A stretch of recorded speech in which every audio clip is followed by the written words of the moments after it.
What's up, guys? Today I am back with another episode. I am Kenny from Upscale Lures, and today we're going to be testing out the 3D printed fishing lure rack. We're going to test it out, try it out, and see if it is worth printing. Let's get started.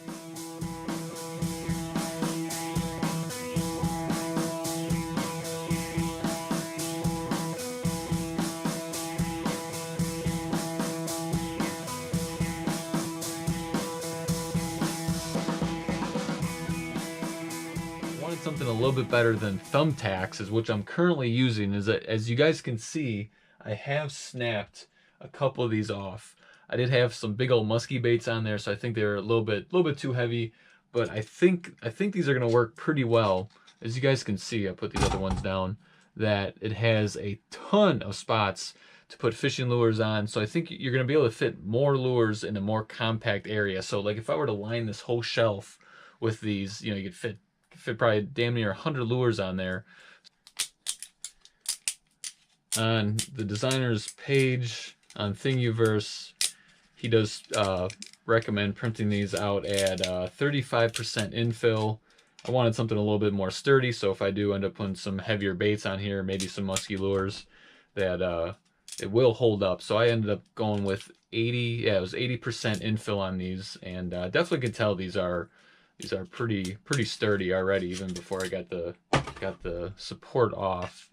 Yeah, there's not much flex in those, so yeah, that is definitely seems pretty sturdy already. I also did notice that he screwed his directly into the wall, and that's it's not something I wanted to do, so I think this is a pretty good option where I'll be just screwing it right into a shelf, and that's like some cheap press board. So, if you do damage it, it's like $5 to replace. So I think that's a little bit better option than putting it into the wall, especially if you want to move it around or something. This is a little less permanent, if I could say that. Permanent. I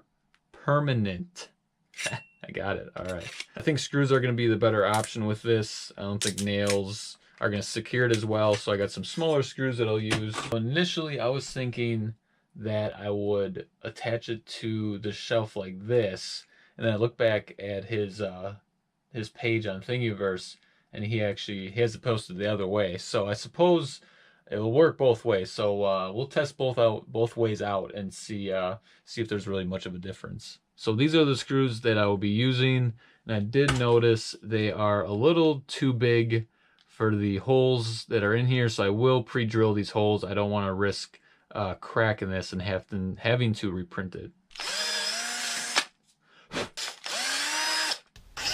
I was a little worried about the press board. It'd be a little bit too soft. Maybe it would strip out the screws, but seemed to hold up pretty good.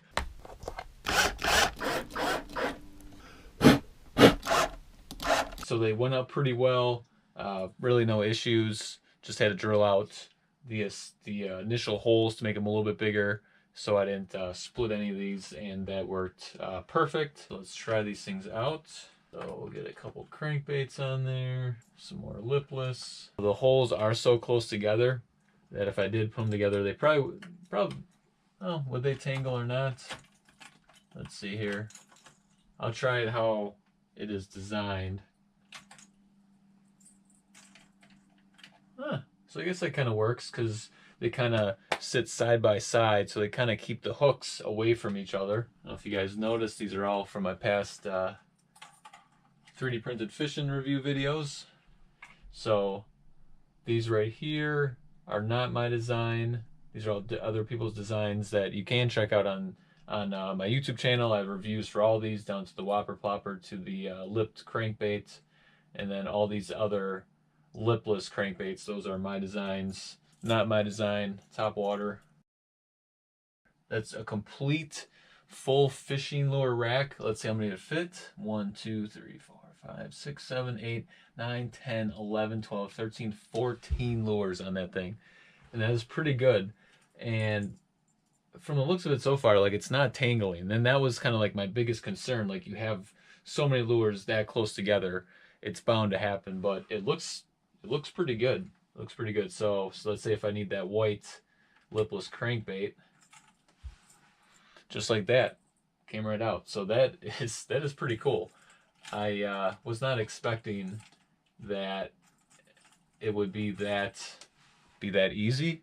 You know, like I was saying, I just felt like it was going to be such a mess, you know, with that many lures so closely together. But when you have them hanging kind of side by side, you know, it keeps them hooks out of the way so they're not tangling. So that's pretty awesome. And this is another 3D printed lipless crankbait. This one is my design.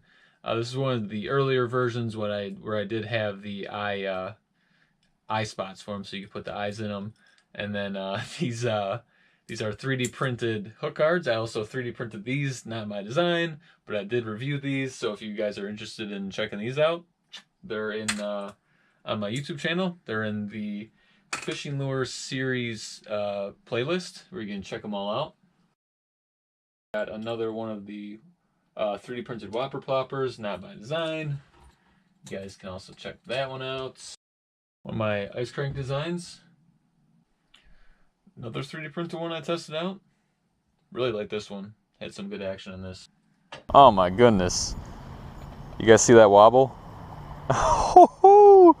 Oh, that is awesome.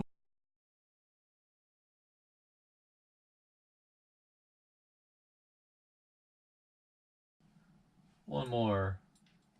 Big enormous there. Whew. It looks kind of good too, huh?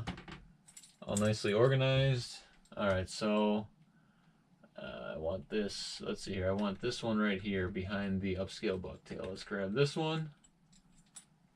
And just like that. So it's pretty good. That's pretty good. So as of so far, no issues with tangling at all. They seem to be holding up very well. Of course, this ain't really a ton of weight or anything, but they are doing a superb job of keeping the stuff organized. So we'll switch out this one big enormous for something a little bit bigger. We'll see. I don't know if this hook might even be too big to fit in there. Let's find out. Oh yeah, that still fits. Yeah, no flex or nothing. So I would have to say it's definitely strong enough to hold a couple musky baits. So this is something I will test over time and see if it will hold up to bigger baits. But smaller ones, I think you're good. Especially that I printed it with the 85% fill versus, he said the 35% fill, which I think that would probably work fine. Wanted something, you know, just make sure it was tough. And 85% fill, I would definitely keep printing with that. And even though it did take a little bit longer to print, I think it's definitely worth it.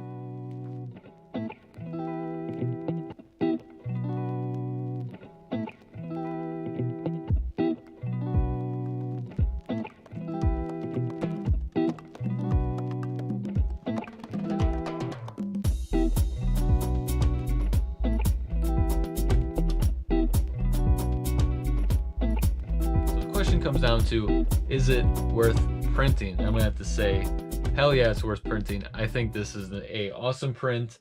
I was not expecting the performance, could you say, that it gave. I think it outdone itself. I think it's simple, but it definitely gets the job done. You know, it's one of those simple things, but I think the amount of the benefit that you get from it is worth the print. I mean, that just look at that. The organization on that is amazing. You know, definitely better than the thumbtacks that I was using, and I would highly doubt that this is gonna, you know, start to bust or crumble, you know, unless you got 20 pounds of some big ass musky baits on there. I don't think you're gonna have any issues with this. So definitely 2 thumbs up for this print. If you do want to print this out, it is at Thingiverse. I will leave all the links below. I'm gonna start rating these prints. So out of 1 through 10, the ease of printing this, I'm gonna have to give it a 10, that it is basically extremely easy to print. You don't even need support for this thing. I do print it with the Cetus 3D printer, so they basically require you to print the raft. That's what I was taking off earlier. But yeah, super easy to print. Definitely 10 on that one. Next, I will rate how easy I think it is to install. And I would have to say it's pretty easy. So you do need some hardware besides the print itself. You could use literally any screws. you have laying around the house like I did. And then I just, adjusted it where I had to drill the holes in it. So ease of installation, I'm going to have to give it, I'm going to say a 9, just because you do have to have that extra uh, materials to make this work. But besides that, super easy, quick to assemble. And lastly, I'm going to rate how useful I think the print is, and I'm going to give it a 9 out of 10. So extremely useful. It basically outperformed, what I expected from this. I thought, it's just gonna be a ball of mess with all them lures. Is it gonna really work? It's just a bunch of holes closely together. You wouldn't think that would, produce such, basically a uniform way, an efficient way to, store your lure. So I'm going to give it a 9 out of a 10. I won't go a 10 out of a 10. That's for, just, I think there's always ways to improve things, whether it's maybe a more sleek design or something, but I think 9 out of 10 is pretty dang good. So like I said before, definitely worth a print. You guys should check it out. All right, guys, and that is the episode for this week. Hopefully you guys enjoyed it. If you would like to support my channel, the best way to do it would be by subscribing. That would be fantastic. And even better, to sign up for my first Fishing Friday newsletter. I put out a monthly newsletter packed with awesome stuff and updates about my company. I think you guys would really enjoy that. So thanks again for watching, and I'll see you guys in the next episode.